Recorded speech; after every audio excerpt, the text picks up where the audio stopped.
ಮೊನ್ನೆ ಆದಂತ ಉದಯಗಿರಿ ಪೊಲೀಸ್ ಠಾಣೆಯಲ್ಲಿ ಗಲಾಟೆ ಪ್ರಕರಣಕ್ಕೆ ಸಂಬಂಧಪಟ್ಟಂಗೆ ವಿವಾದಿತ ಪೋಸ್ಟ್ ಹಾಕಿದ್ದಂತ ಆರೋಪಿಯನ್ನ ಗಡೀಪಾರು ಮಾಡುವುದಕ್ಕೆ ಈಗ ಸಿದ್ಧತೆಗಳಾಗಿದೆ.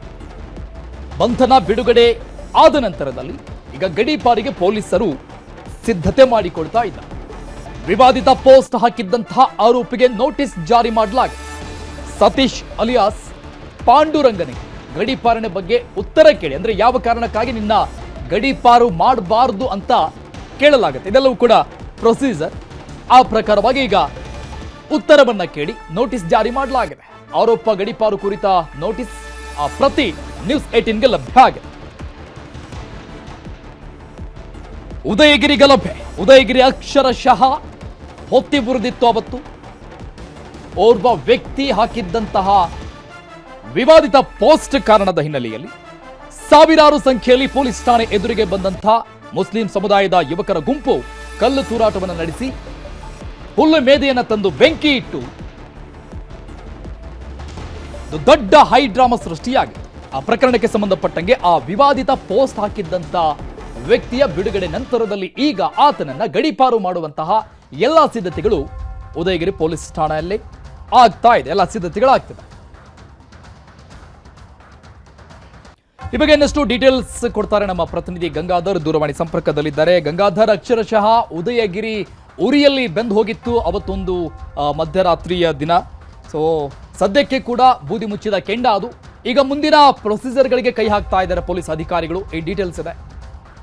ಎಸ್ ಸರ್, ಪ್ರಮುಖವಾಗಿ ಈ ಒಂದು ಪ್ರಕರಣವನ್ನ ಬಹಳ ಗಂಭೀರವಾಗಿ ಪೊಲೀಸರು ತೆಗೆದುಕೊಂಡಿರೋದು, ಮತ್ತೆ ಗೃಹ ಇಲಾಖೆ ಕೂಡ ಅದೇ ರೀತಿಯಾಗಿ ತೆಗೆದುಕೊಂಡಿದೆ. ಆದ್ರೆ ಈ ಒಂದು ವಿವಾದಿತ ಪೋಸ್ಟ್ ಹಿನ್ನೆಲೆಯಲ್ಲಿ ಏನು ಒಂದು ಉದಯಗಿರಿಯಲ್ಲಿ ನಡೆದಂತಹ ಒಂದು ಗಲಭೆ ಏನಿತ್ತು, ಆದ್ರೆ ಅದಕ್ಕೆ ಪೂರಕ ಕಾರಣ ಅಂತಂದ್ರೆ ಆ ವಿವಾದಿತ ಪೋಸ್ಟ್ ಹಾಕಿದಂತಹ ಆರೋಪಿ ಆ ಸಂಬಂಧಪಟ್ಟಂತೆ ಈಗಾಗಲೇ ಬೇಲ್ ಮೇಲೆ ಹೊರಗಡೆ ಬಂದಿರುವಂತದ್ದು. ಬೇಲ್ ಮೇಲೆ ಹೊರಗಡೆ ಬಂದಿದ್ರು ಸಹ ಆ ವ್ಯಕ್ತಿಯ ಮೇಲೆ ಹಲ್ಲೆ ಆಗ್ಬೋದು ಅಥವಾ ಅವರ ಫ್ಯಾಮಿಲಿಗೆ ಆಸ್ತಿ ಪಾಸ್ತಿಗೆ ನಷ್ಟ ಆಗಿ ಮತ್ತೆ ಉದಯಗಿರಿಯಲ್ಲಿ ಈಗಾಗಲೇ ಬೂಜು ಮುತ್ತಿದ ಕೆಂಡದಂತೆ ಪರಿಸ್ಥಿತಿ ಇರುವಂತದ್ದು.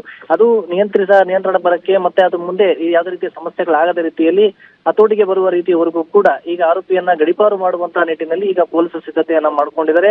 ಅದೇ ರೀತಿಯಾಗಿ ಈಗಾಗಲೇ ಡಿಸಿಪಿ ಆಗಿರ್ಬೋದು ಒಂದು ಲೆಟರ್ ಕೂಡ ಕೊಟ್ಟಿರುವಂತದ್ದು, ಅದನ್ನ ನ್ಯಾಯಾಲಯಕ್ಕೆ ಹಾಜರಾಗಬೇಕು ಅಂತ ಇವತ್ತು ಹೇಳಿ. ಆದ್ರೆ ಈಗ ಸಂಬಂಧಪಟ್ಟಂತೆ ಈ ಗಡೀಪಾರಿಗೆ ಬೇಕಾದಂತಹ ಎಲ್ಲಾ ತಯಾರಿಯನ್ನ ಅವರು ಪೊಲೀಸರು ಕೂಡ ಮಾಡ್ಕೊಂಡಿರುವಂತದ್ದು. ಯಾಕಂದ್ರೆ ಈ ವಿವಾದಿತ ಪೋಸ್ಟ್ ಹಾಕಿದ್ರಿಂದಲೇ ಈ ರೀತಿಯ ದೊಡ್ಡ ಒಂದು ಸಮಸ್ಯೆ ಆಗಿದಂತದ್ದು, ಲಾ ಅಂಡ್ ಆರ್ಡರ್ ಪ್ರಾಬ್ಲಮ್ ಆಗಿದಂತದ್ದು, ಮತ್ತೆ ಎಲ್ಲ ಸ್ಟೇಷನ್ಗೆ ನುಗ್ಗಿ ಬೆಂಕಿ ಅಲ್ಲಿ ಎಲ್ಲ ಕೂಡ ಸ್ಟೇಷನ್ ಮುಂಭಾಗದಲ್ಲಿ ಬೆಂಕಿ ಇಷ್ಟು ದೊಡ್ಡ ಗಲಭೆ ಆಗೋಕೆ ಕಾರಣ ಆಗಿತ್ತು. ಹೀಗಾಗಿ ಈ ಒಂದು ಮತ್ತೆ ಅಲ್ಲಿನ ಪರಿಸ್ಥಿತಿ ಇನ್ನೂ ಕೂಡ ಸರಿಯಾದ ರೀತಿಯಲ್ಲಿ ಇಲ್ಲ. ಒಂದ್ ವೇಳೆ ಇವರು ಹೊರಗಡೆ ಓಡಾಡುವಂತದ್ದಾಗಿರ್ಬೋದು ಅಥವಾ ಅವರ ಮನೆಯವರ ಫ್ಯಾಮಿಲಿ ಮೆಂಬರ್ಸ್ ಆಗಿರ್ಬೋದು, ಅಲ್ಲಿ ಒಂದ್ ವೇಳೆ ಬಂದಂತಹ ಸಂದರ್ಭದಲ್ಲಿ ಸಮಸ್ಯೆಗಳಾಗ್ಬೋದು ಅಂತೇಳಿ ಮುಂಜಾಗ್ರತಾ ಕ್ರಮವಾಗಿ ಅಂದ್ರೆ ಮೈಸೂರು ವ್ಯಾಪ್ತಿ ಏನಿದೆ ಆ ಮೈಸೂರು ವ್ಯಾಪ್ತಿಯನ್ನ ಬಿಟ್ಟು ಹೊರತು ಅದನ್ನು ಹೊರತುಪಡಿಸಿ ಬೇರೆ ಕಡೆ ಗಡೀಪಾರು ಮಾಡುವಂತ ನಿಟ್ಟಿನಲ್ಲಿ ಈಗಾಗಲೇ ಆ ನೋಟಿಸ್ ಅನ್ನ ಕೂಡ ಕೊಡಲಾಗಿದೆ. ಆ ಬಗ್ಗೆ ಈಗ ಪೊಲೀಸರು ಬೇಕಾದಂತ ಪ್ರೊಸೀಜರ್ ಅನ್ನ ಮಾಡ್ಕೊಂಡಿದ್ದಾರೆ. ಡಿಸಿಪಿ ಅವರೇ ಒಂದು ಲೆಟರ್ ಅನ್ನ ಕೊಟ್ಟಿರುವಂತದ್ದು. ಇವತ್ತು ನ್ಯಾಯಾಲಯಕ್ಕೆ ಬರಬೇಕು, ನ್ಯಾಯಾಲಯಕ್ಕೆ ಬಂದು ಯಾಕೆ ಮಾಡಬಾರ್ದು ಅನ್ನೋ ರೀತಿಯಲ್ಲಿ ಕಾರಣ ಕೊಡಬಹುದು ಅಂತ ಹೇಳಿ ಅವರು ಕೂಡ ನೋಟಿಸ್ ಅಲ್ಲಿ ಉಲ್ಲೇಖವನ್ನ ಮಾಡಿದ್ದಾರೆ. ಅದರ ಪ್ರೊಸೀಜರ್ ಪ್ರಕಾರವಾಗಿ ಒಂದ್ ವೇಳೆ ಏನಾದ್ರೂ ಹಾಜರಾಗದಿದ್ದಲ್ಲಿ ಅವ್ರು ಏಕಪಕ್ಷೀಯವಾಗಿ ನಾವು ನಿರ್ಧಾರ ತೆಗೆದುಕೊಳ್ತೀವಿ ಅನ್ನೋ ರೀತಿಯಲ್ಲಿ ಕೂಡ ಅವರು ಎಚ್ಚರಿಕೆಯನ್ನ ಕೊಟ್ಟಿರುವಂತದ್ದು. ಈಗ ನಂತರದಲ್ಲಿ ಈಗ ಪೊಲೀಸರು ಯಾವ ರೀತಿ ಕ್ರಮ ಕೈಗೊಳ್ತಾರೆ ಅದು ಕೂಡ ನೋಡ್ಬೇಕಾಗುತ್ತೆ. ಅರುಣ್ ಹೋಗಾರ್. Thank you Gangadhar ಡೀಟೇಲ್ಸ್ಗೆ.